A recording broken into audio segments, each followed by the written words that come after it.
Michael Allen സിംഗറുടെ the അൺടെത്തേർഡ് soul എന്ന പുസ്തകമാണ് ഇന്ന് നമ്മൾ റിവ്യൂവിന് വിധേയമാക്കുന്നത്. ഇത് ഞാനൊരു ഓഡിയോ ബുക്കായിട്ടാണ് ആദ്യം കേട്ടത് കേട്ടോ. അപ്പോൾ എനിക്കിത് വളരെ ഗംഭീരമായിട്ട് തോന്നി. ആരെയാണ് മൈക്കൽ അലൻ സിംഗർ? അദ്ദേഹത്തിന് വേറെ വർക്കുകളുണ്ടോ എന്ന് അന്വേഷണം ചെന്ന് എത്തിച്ചത് അദ്ദേഹത്തിന്റെ തന്നെ മറ്റൊരു ബെസ്റ്റ് സെല്ലിംഗ് ആയിട്ടുള്ള ദ സറണ്ടർ എക്സ്പെരിമെന്റ് എന്നൊരു പുസ്തകത്തിലേക്കാണ്. സമർപ്പണത്തിന്റെ പരീക്ഷണങ്ങൾ എന്ന അദ്ദേഹത്തിന്റെ ആത്മീയമായ ഒരു പരീക്ഷണത്തിന്റെ ആ പുസ്തകം, അത് അദ്ദേഹത്തിന്റെ ഓട്ടോബയോഗ്രഫി ആയിരുന്നു. അദ്ദേഹം തന്നെ അത് പറഞ്ഞത് കൊണ്ടാണ് അതിൽ അതിശയോക്തികളില്ലാതെ നമുക്കത് വായിക്കാൻ വിശ്വസിക്കാനും തോന്നിയത്. അത് വായിച്ചപ്പോഴാണ് എനിക്ക് മനസ്സിലായത് ഈ അൺടെത്തേർഡ് സോള് ആ പരീക്ഷണത്തില് അദ്ദേഹം കണ്ടെത്തിയ കണ്ടെത്തലുകളായിരുന്നു എന്ന്. അതിനുശേഷം ഞാൻ ഈ പുസ്തകം ഓൺലൈനിൽ ഓർഡർ ചെയ്ത് വരുത്തി വായിച്ചു.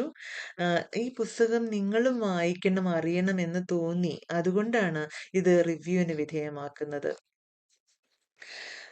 എക്കണോമിക്സിൽ PhD എടുക്കാൻ അദ്ദേഹം ഫ്ലോറിഡ യൂണിവേഴ്സിറ്റിയിൽ പഠിക്കുന്ന കാലത്ത് അദ്ദേഹത്തിന് ഒരു 22 വയസ്സൊക്കെ കാണും. അപ്പോഴാണ് അദ്ദേഹത്തിന് ഇങ്ങനെ ഒരു ഗ്രേറ്റ് ആയിട്ടുള്ള ഒരു അവേക്കനിങ്, ബോധോദയം ഉണ്ടാകുന്നത്.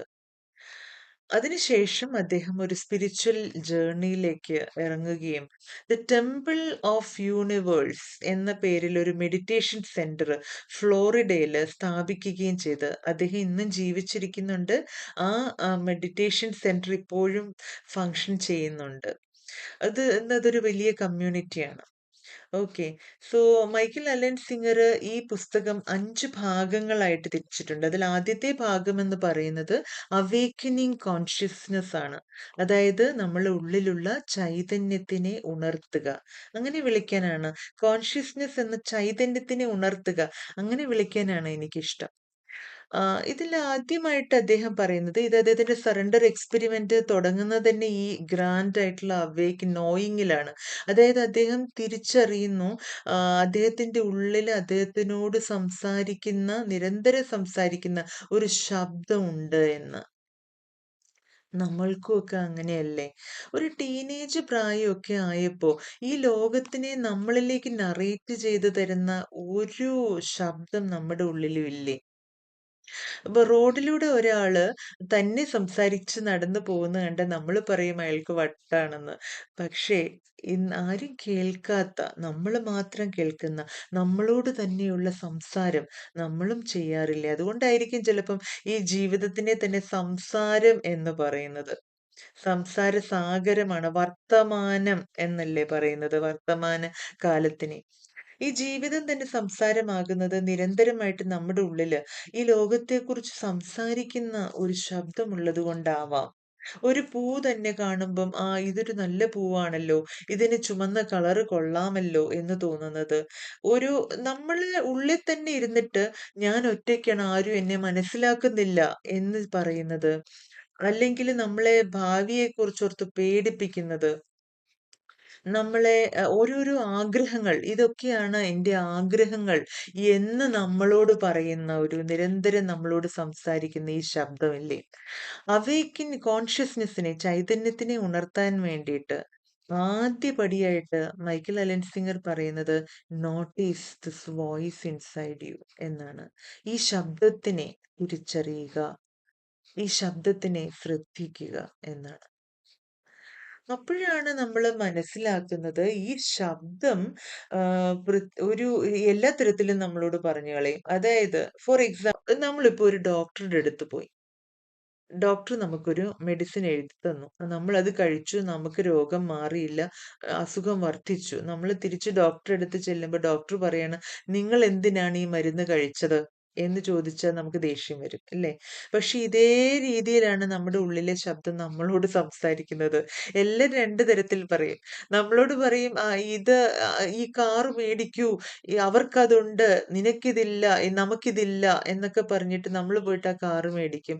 കാറ് മേടിച്ചു കഴിഞ്ഞാൽ ഉടനെ അതിന് കുറ്റം കണ്ടുപിടിക്കാൻ തുടങ്ങും. ഇതിന്റെ ഡിക്കി പോരാ, ഇത് കൊള്ളത്തില്ല, ഇതിലും നല്ലത് മറ്റേതായിരുന്നു.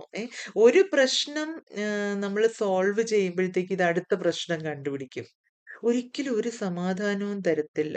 സന്തോഷം കിട്ടാൻ ഇന്ന കാര്യം ഇപ്പൊ യാത്ര പോകണം എന്ന് പറയും. യാത്ര പോകുമ്പം അതിന്റെ പ്രശ്നങ്ങളായി.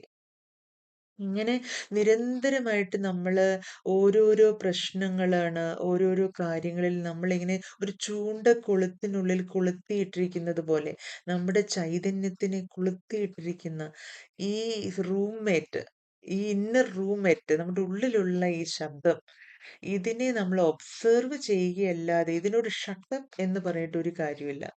ഇത് മിണ്ടാതിരിക്കുന്ന പ്രശ്നമേ ഇല്ല. ഈ ശബ്ദത്തിന്, ഈ ഇന്നർ റൂംമേറ്റിന്, നിങ്ങളുടെ കൂടെ ജീവിക്കുന്ന ഈ ഈ ശബ്ദത്തിന് എന്തെങ്കിലും ഒരു പേരൊന്ന് കൊടുത്തു നോക്കൂ. അല്ലെങ്കിൽ നിങ്ങൾക്കറിയാവുന്ന നിങ്ങളുടെ ഒരു സുഹൃത്തിന്റെ, പരിചയമുള്ള ഒരാളുടെ ശരീരം ഈ ഈ ഈ ശബ്ദത്തിന് കൊടുത്തു നോക്കൂ. അപ്പോഴാണ് ഈ ശബ്ദത്തിന്റെ ഭാവവും സ്വഭാവവും നമുക്ക് വേർതിരിച്ച് അറിയാൻ കഴിയുന്നത്. ആരാണ് ഈ ശബ്ദം? ആരോടാണ് ഇത് സംസാരിക്കുന്നത്? അപ്പോഴേ നമുക്ക് മനസ്സിലാവും ഈ ശബ്ദം എന്നോട് തന്നെയാണ് സംസാരിക്കുന്നത്. It's talking to myself. I am talking to myself. Myself. You are talking to yourself. ഞാൻ അപ്പൊ ഹൂ ആം ഐ എന്നുള്ളതാണ് ചോദ്യം. രമണ മഹർഷി ചോദിച്ച അതേ ചോദ്യം. Who am I? ഞാൻ ആരാണ്? ഞാൻ ഈ ശബ്ദമാണോ? അത് കേൾക്കുന്ന ആളാണോ? ഞാൻ ഞാൻ കാണുന്ന പൂവാണോ? അതോ അതിനെ നോക്കുന്ന ഞാനാണോ? ഞാൻ എന്റെ എക്സ്പീരിയൻസുകളാണോ? അതോ അത് എക്സ്പീരിയൻസ് ചെയ്യുന്ന ആളാണോ?